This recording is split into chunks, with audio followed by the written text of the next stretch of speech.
Hi, blessings. I'm a little, hi, I'm a little late, a couple minutes late, and I want to acknowledge that.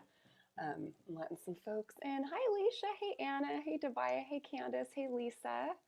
So good to be with you. I'm so glad you're here. Talking about giving up or surrender, and we're going to unpack that. Um, how are you feeling? I'm good. Yeah, actually, before before this class started, about 10 minutes before I came on at 10, my son came home, and he was walking to school, and he came home because he saw a squirrel get hit by a car. Whew. So he's very, he's just very upset about that. He's here right now watching a show. But yeah, it's like, this is what, it's like there's no, it's the heartbreak when we grapple with what it means to be finite, what it means to be alive, and what it means for that to be, temporary. So yeah, thanks, Leisha. I know. Yeah. So we're holding him in our sitting today. Yeah. It's really, it's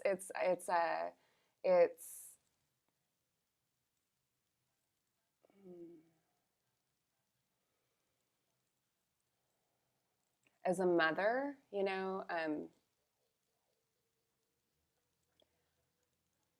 raising kids with open hearts is like, it's an important task, and it's also like it requires a certain amount of willingness to bear their hearts breaking, right? To support that, to hold that, to have them sense that, like, I can feel this and I can go through this, and there's something here supporting me.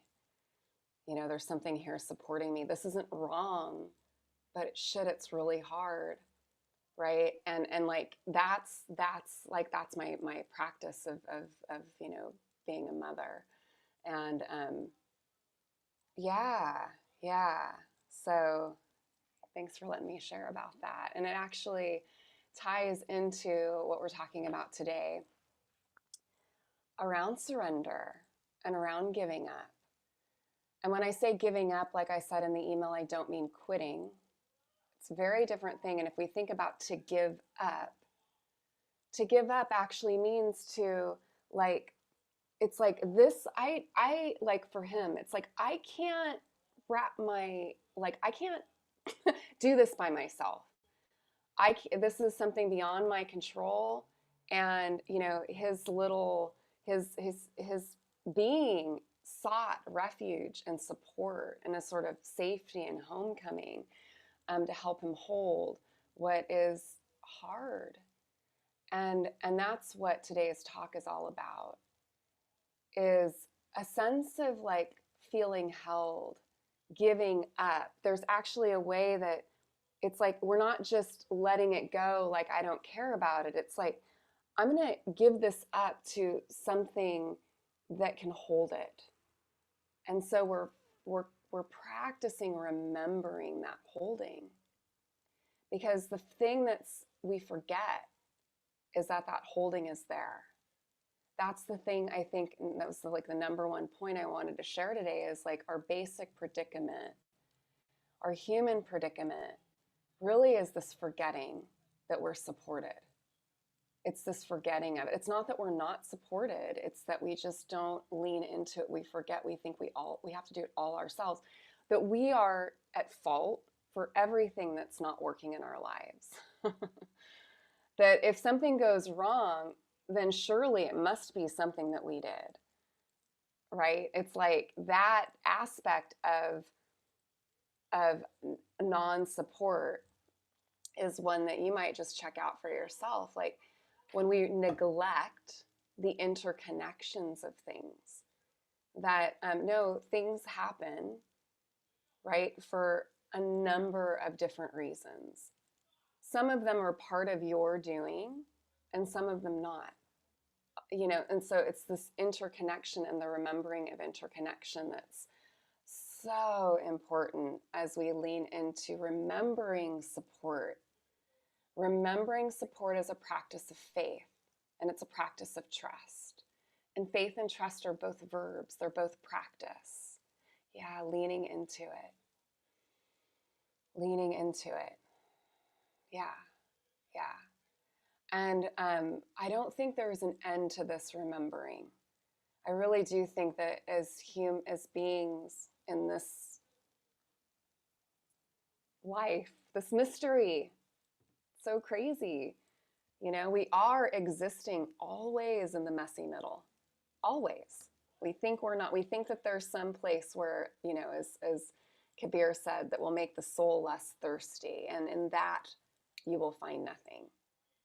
And so it's like, yeah, how do we let our hearts break open and be held inside of a support that never leaves us?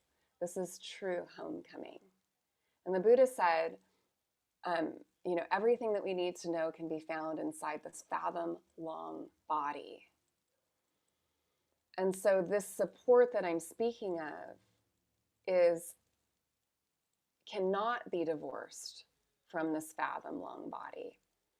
And so in our practice today, we're going to be touching, as we always do. It's like the body as a plate, because we forget about the body too, don't we? Forgetting the support kind of, it mingles with forgetting about the body. But when I come into the body, like you can do right now, just come all the way into your body. And you might sense there's a different sense of yourself as you do that with me right now. I say this every time, don't I? But yet we forget. We forget. And so we need these reminders. That's why we come together every week as Sangha. So before I go on, I've kind of unpacked the first point. Let me, how are you? Where are you at? You can put it into the chat. How are you feeling? And what's your intention? What is it that you're most wanting or needing to feel or receive?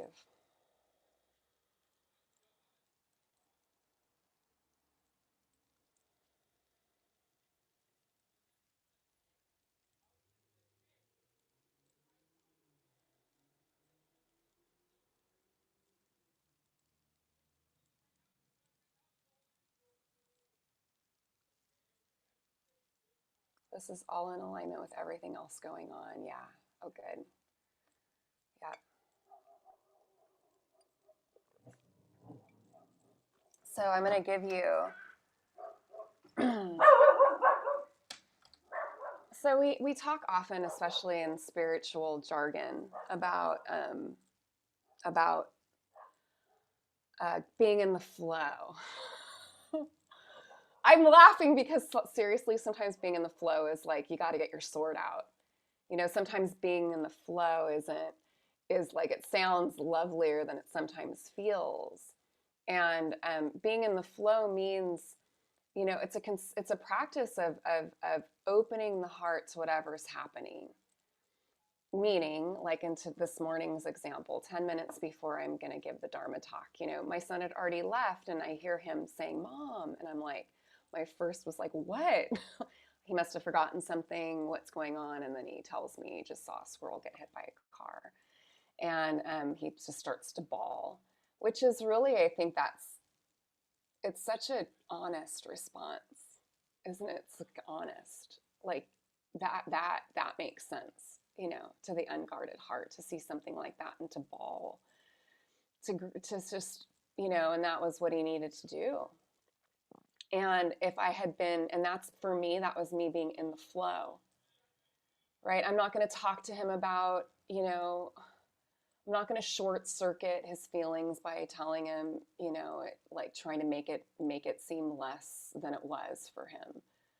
oh, it's going to be okay, you know, it's whatever thing that I might have put on top of that to like, you know, instead you know, or to feel like I got to get him to school, right? Because class starts at 9 and it's 9:12 and he's still home, right? It's like being in the flow is like this, like, I'm surrendering to this moment right now, right? I'm surrendering to this moment right now. And that means I'm not like, oh, nothing ever works out for me. Like, you know, it's not like that. It's like, this is actually this is, this is life loving me right now. And how am I going to respond? And so, surrender and the blessing of surrender is really about this softening. It really is about this leaning into. It is about softening the heart from the inside out, and really too, like softening agenda. I was very open to canceling today. I was very open to that if that needed to happen, but it didn't, you know, not today, right? But that was, you know, it's this quality of like, okay, whew, meeting life where it is, rather than being pissed off or upset or chronically cranky about life not being the way we want it to be, which is like never, by the way. This whole business we have of you know, fighting life and trying to make it the way that we want isn't anything to be ashamed of. It's a very human thing to do. And we want to be porous to it. We want to see through it. So, you know, the first point I wanted to talk about is the amnesia that we have, which is like we have amnesia about the support that's here. It's as plain as the nose in our face, and we have amnesia about it because we think that life is like supposed to be a certain way, right? Like this is how it's supposed to go. And then anything that doesn't happen, like I'm not supposed to get cancer. Am I? Like I'm not supposed to get that. I don't have cancer that I know of, but I'm not supposed to get cancer. Right? I'm not supposed to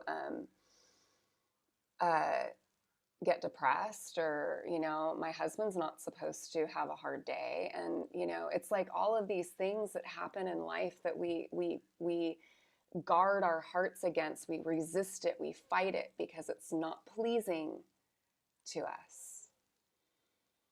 This is something that true surrender asks us to give up.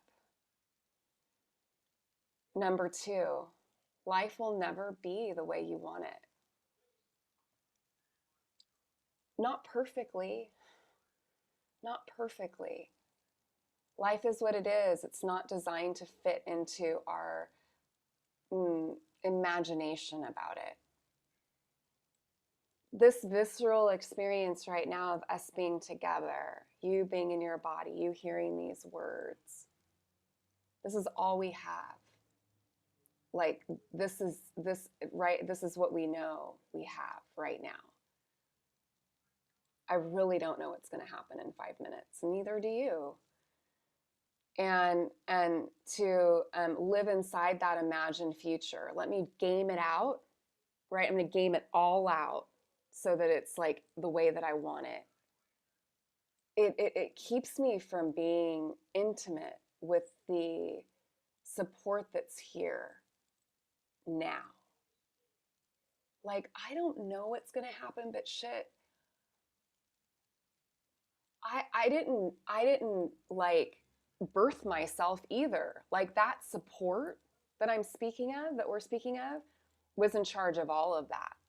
Was in charge of all of my cells, you know, coming together in utero. 9 months in my mother's womb, I never had a thought like it should be any other way, neither did you. And that was all orchestrated and happened beyond your will.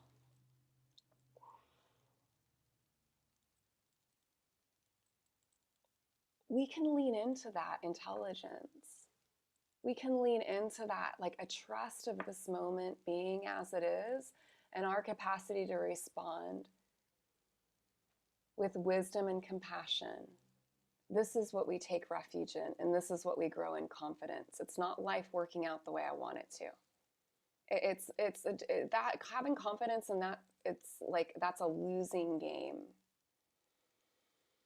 Having confidence in our capacity to respond to life, and having confidence in our capacity to connect to that support, to feel fed and nourished.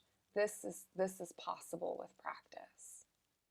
And the more we trust in that support, the more willing we are to just let go into the moment and live life fully, wholeheartedly, completely, to the best of our ability, given like how we are and what we're feeling, all of that stuff, right? We can do our best here and now when we're not leaning into some idea of how it should be.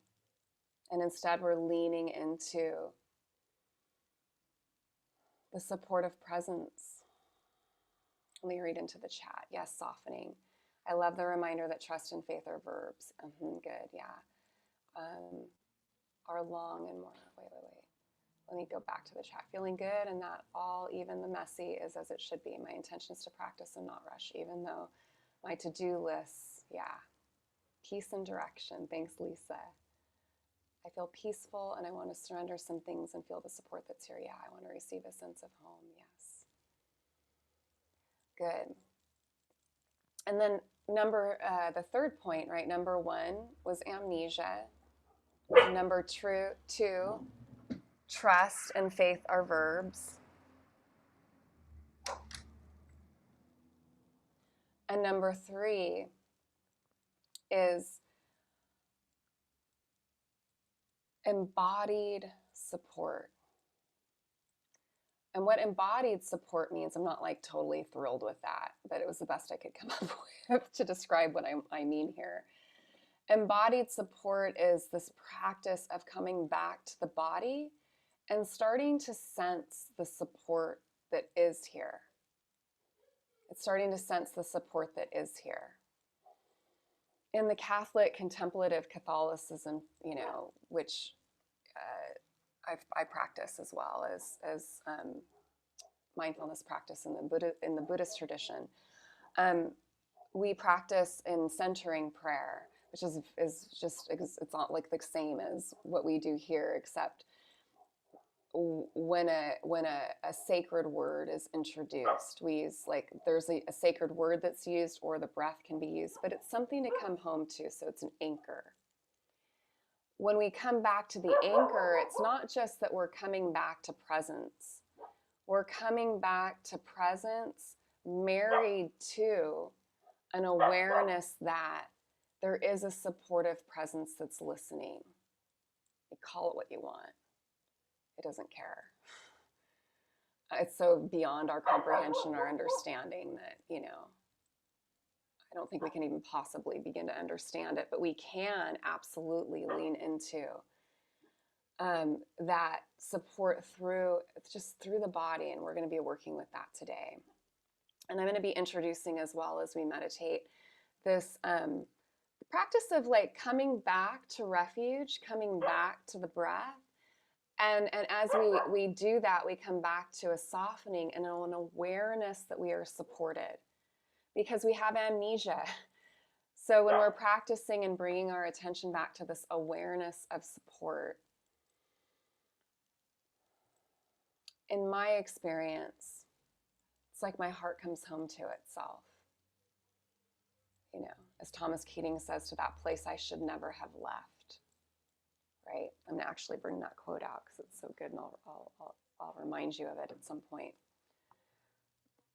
All right, so we're going to start to we'll transition to our practice, and as we do that, let me know. Let me know what's landing for you, what's speaking to you, and as I always do at this point, I like to remind you that these meditations are freely offered, and your donations really do make a difference, and I really appreciate them, so thank you. And you can make PayPal, Zelle, or Venmo. I'm on all the things. And then something else I want to mention too is, please do share this. Share this offering with others who you think could benefit, so that we can widen Indra's net, is what it's called in Buddhism. It's this awareness that we are all interconnected. I won't be free until all beings are free, and that's just the truth. Same with you. I mean, if you were like, if as long as any, and that doesn't mean it's our job now to like fix all the problems. Like, that's beyond our grasp, but we can do what we can, knowing that this interconnection, it's a law. It is a law. And so as we widen, right, as more of us practice in this way, the amount of goodness can spread and the amount of suffering can lessen. Because we know that when humans, become more self-aware, we just naturally act in ways that are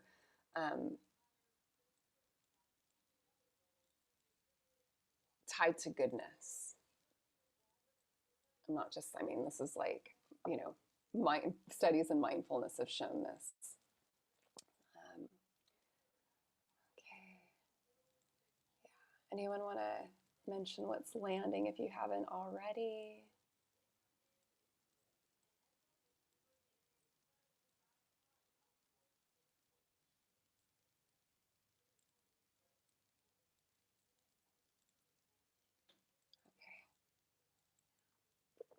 Let me get my bell, and then we'll sit together.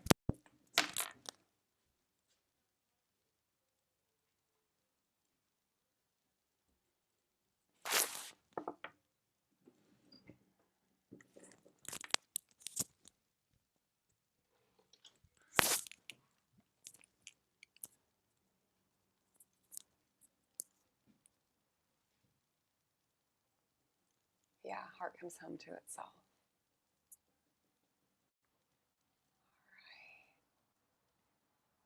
I know, I love that, the heart coming home to itself. Oh. And I just this coming home, right? Coming home. And having confidence in our capacity to come home. And this isn't about place, right? This is about an inner abode, an indwelling. You can think of it as a sacred indwelling. We all have it. We just forget about it. And we look for home, right? I've talked about this before, but we have a tendency to look for home in all the wrong places. We take false refuge, is what Tara Brach calls it, false refuge. We do it all the time. I mean, even in the subtlest of ways, by like gaming out the day and trying to like imagine how we're going to, is it going to be okay? Right? Is it going to be pleasing to me? Am I going to be able to do it? I mean, even that subtleness of leaning into the future is a way of false refuge. You don't know how you're going to feel at 5 p.m. I don't either. How about we just throw ourselves into now, right? Give ourselves to now. Lean in to now. And let's practice together.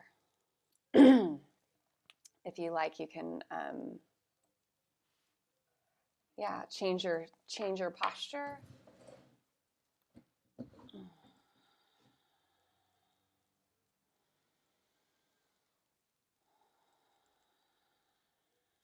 And if you are, it's just like I naturally, because when I sit in a chair, I bring my spine away from the back of the back, right? And you might experiment with that so that you can really feel into the strength of your spine. And sometimes the back just needs more support, so honor that too. If you're on a chair, both feet can be on the floor. Best not to cross legs, just put both feet on the floor.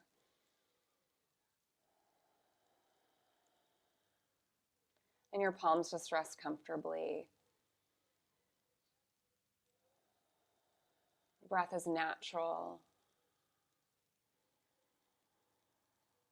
And I find it helpful in the beginning to elongate the breath. We'll do that together on this next inhale, just letting it come in a little,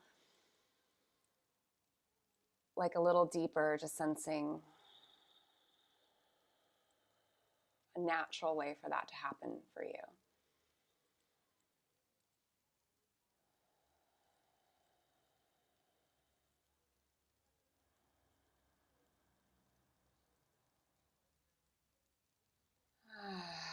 You may even sigh out the exhale. Do this a few more times. Deep breath in. And hold. Sip in a little bit more. And sigh it out.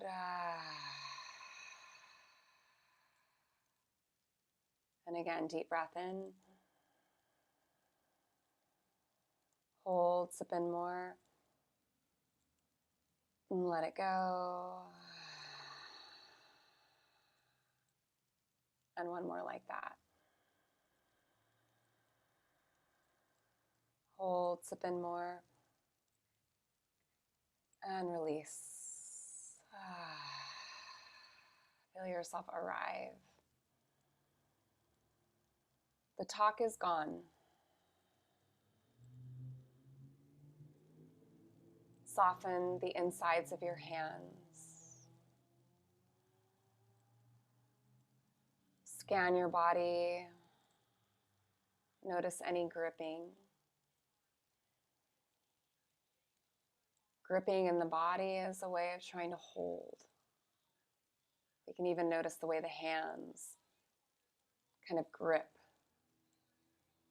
even energetically.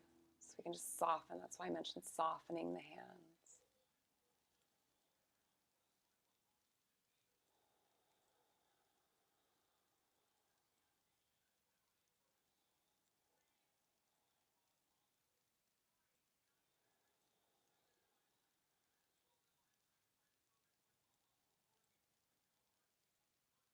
Everything is waiting for you. Everything is around you. Everything here is supporting you.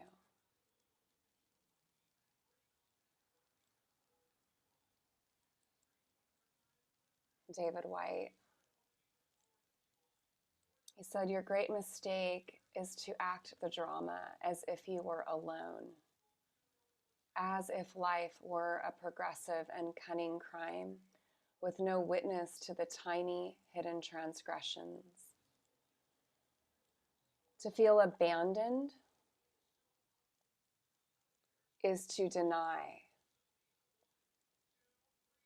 the intimacy of your surroundings. Surely, even you at times have felt the grand array, the swelling presence and the chorus crowding out your solo voice. You must note the way the soap dish enables you or the window latch grants you freedom. Alertness is the hidden discipline of familiarity. The stairs are your mentor of things to come. The doors have always been there to frighten you and invite you. And the tiny speaker in the phone is your dream ladder to divinity. Put down the weight of your aloneness. Put down the weight of your aloneness and ease into the conversation. The kettle is singing even as it pours you a drink. The cooking pots have left their arrogant aloofness and seen the good in you at last. All the birds and creatures of the world are unutterably themselves. Everything is waiting for you.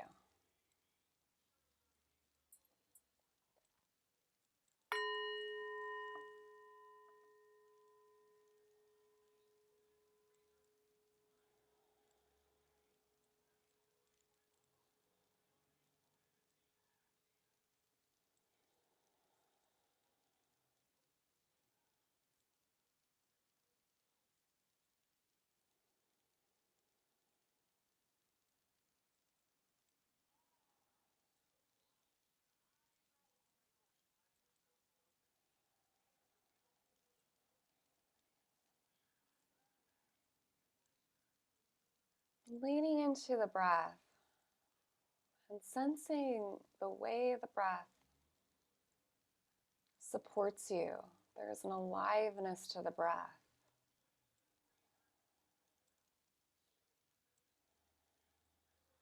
The root for breath is spirit, translated from its Latin origin.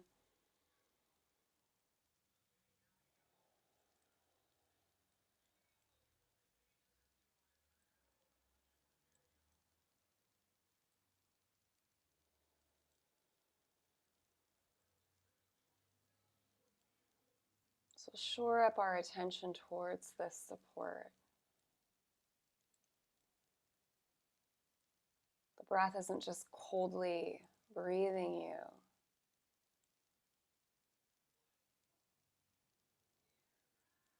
It's loving you and supporting you.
You don't need to manage your life right now.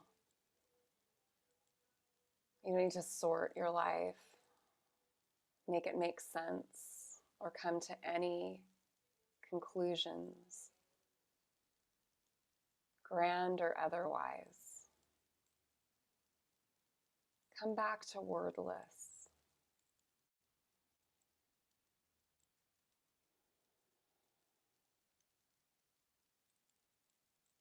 Come back to the support before words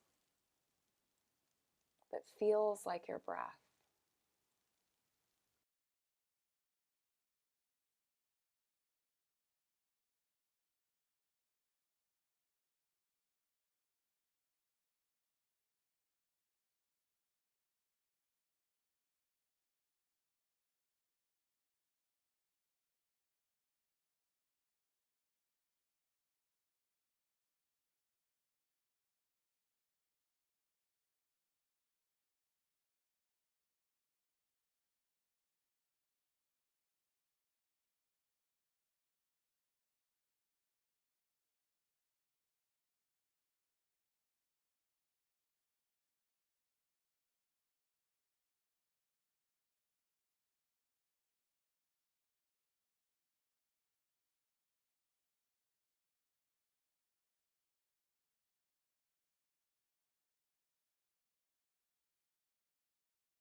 You might also sense the safety of the skin, We collect our attention and stay inside the skin. We start to sense that we're contained, and this containment feels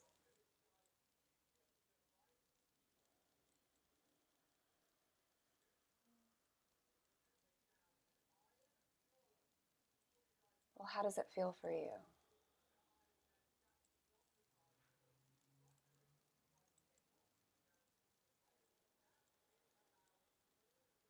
Sensing body as refuge.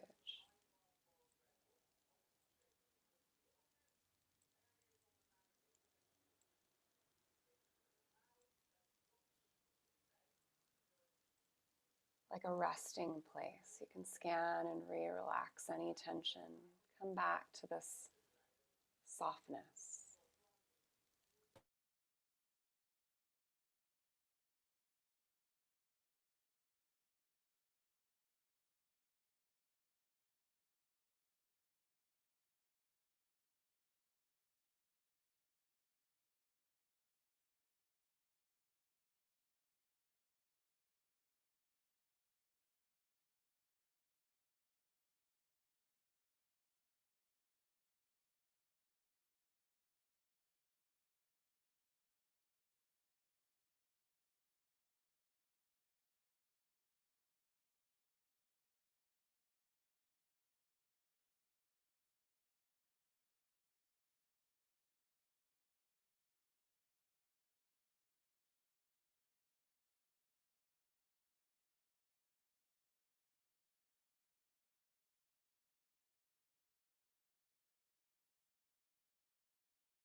It's so easy to lose touch with, the breath and the body, of course, like that gets to get folded back into the support. The support is always more like, oh, welcome back, than it is, oh, you never should have left. Let yourself be welcome back.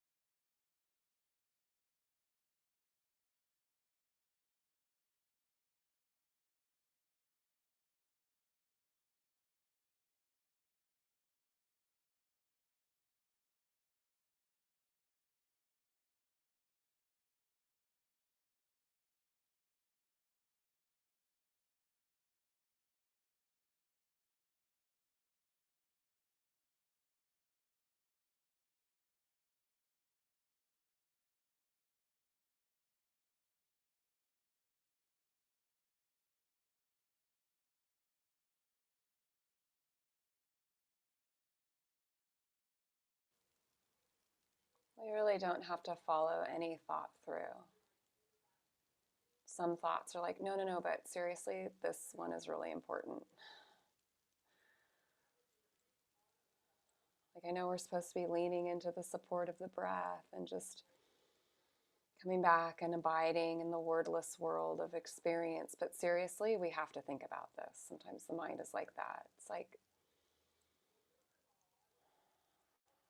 even that can be cut through. You can just come right back to this embodied breath, this embodied refuge.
And come back home.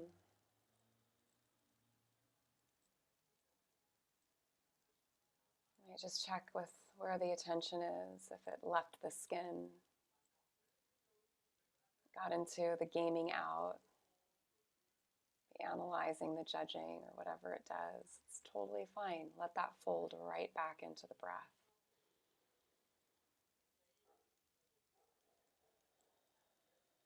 You can re-relax.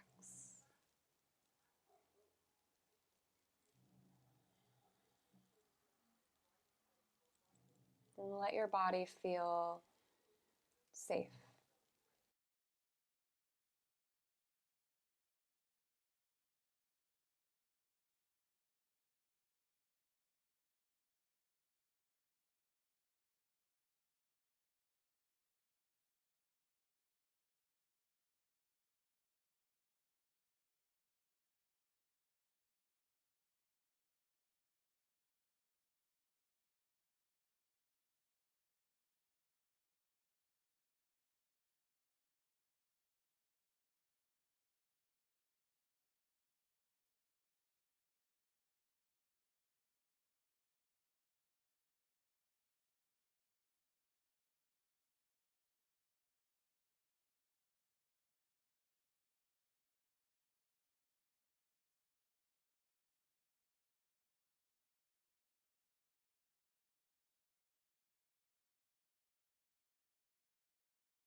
No experience, nothing you could ever think or feel is outside of this support.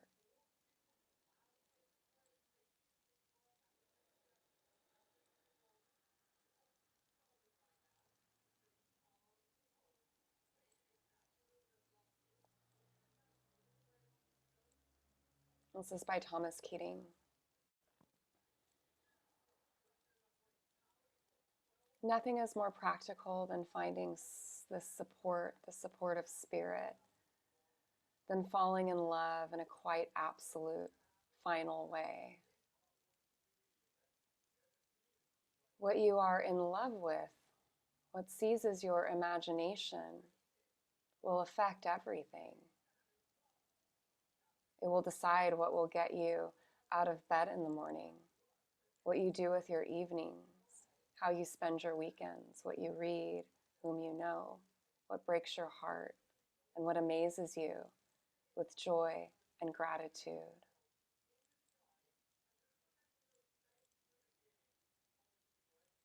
Fall into the support. Stay inside the support, and it will decide everything. We'll bring a hand to our heart. And as we move towards the closure of our formal practice, though don't get ahead of yourself. We'll chant the blessings of metta as a way to satisfy our own longing and also to share the merits of our practice with all beings everywhere, recognizing our interconnection. We'll chant for we, and we'll chant 3 times, taking a deep breath in. May we be filled with loving kindness. May we be well. May we be peaceful and at ease. May we be happy. May we be filled with loving kindness. May we be well. May we be peaceful and at ease. May we be happy. May we be filled with loving kindness.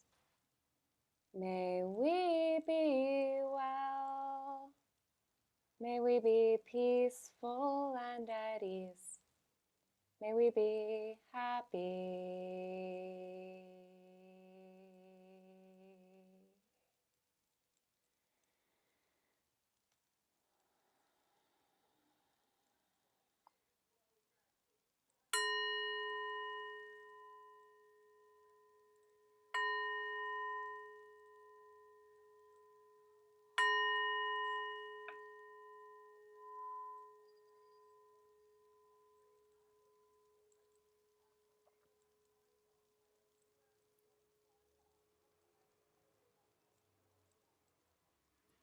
And as we flutter our eyes open, we'll orient to our space.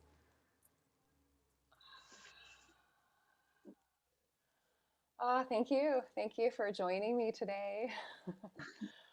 Yeah, thank you, Candace and Anna and Leisha and Marilyn and Lisa and Devaya. I love that. Devaya, thank you for asking, like, how are you? I was like, well, actually, let's talk about that. You know, I think about my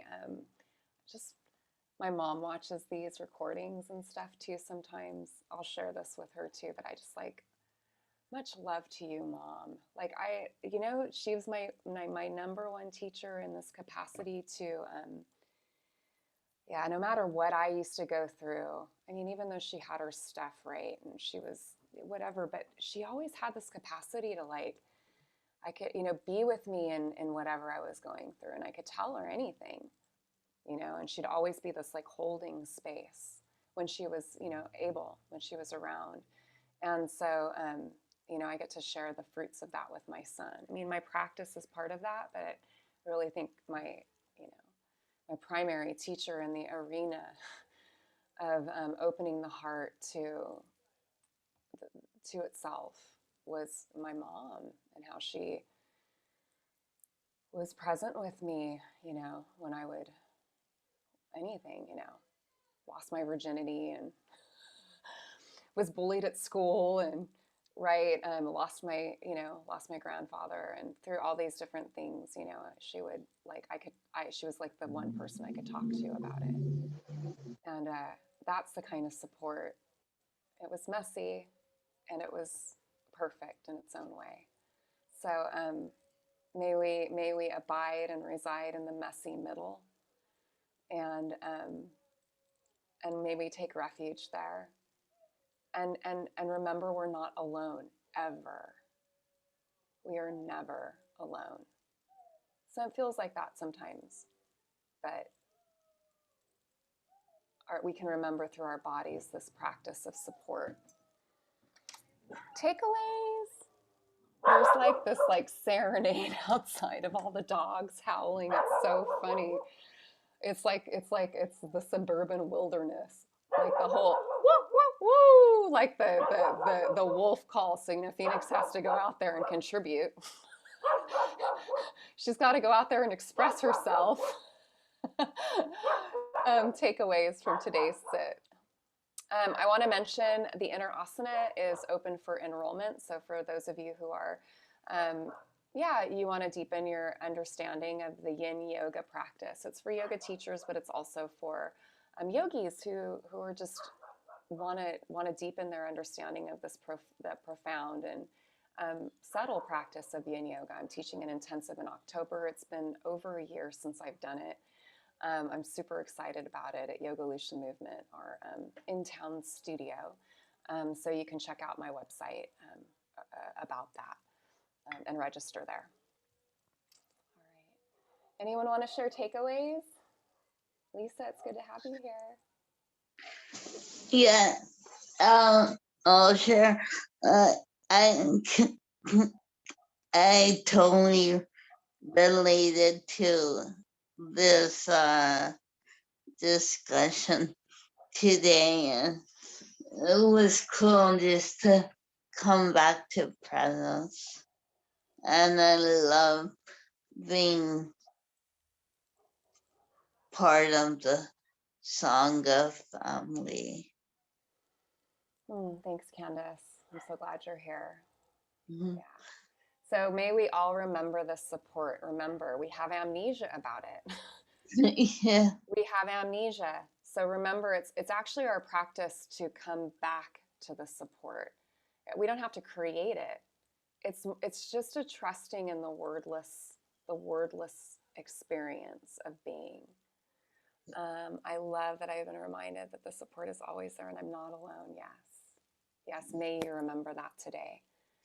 May you remember that today. May we all remember this today. Yeah, and be cared for by the support that never, never leaves us. Didn't leave us in the womb.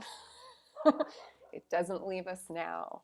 And even though life goes, right? Like the squirrel, like that little, whatever was in that squirrel that animated it and made it what a squirrel is somewhere else now, I don't know what that is, but I'm just going to keep trusting. I'm going to keep trusting. Right. And I shared that with Arthur too, not as a way to bypass his feelings, but we said a prayer for the squirrel, this is something we can do to satisfy that inherent longing of the heart to help, to love, to care. I love the womb example. Yeah. Remember that. And we are just all babies. We're all just babies. Yeah. All right. All right. Blessings. Have a beautiful rest of your day. Mwah. So good to see you. You can say your goodbye and take yourself off mute if you like. And I'll see you next week. Bye. Thank you, Karina. Namaste, everybody. Namaste. Blessings. Namaste. Oh my gosh, Leisha, I'll see you in a couple of days. We have a retreat coming up. Oh my goodness. All right. Okay. Thank you. Bye. Very You're good. welcome. Bye, Jemima. I love you. Love you, Anna and Candace.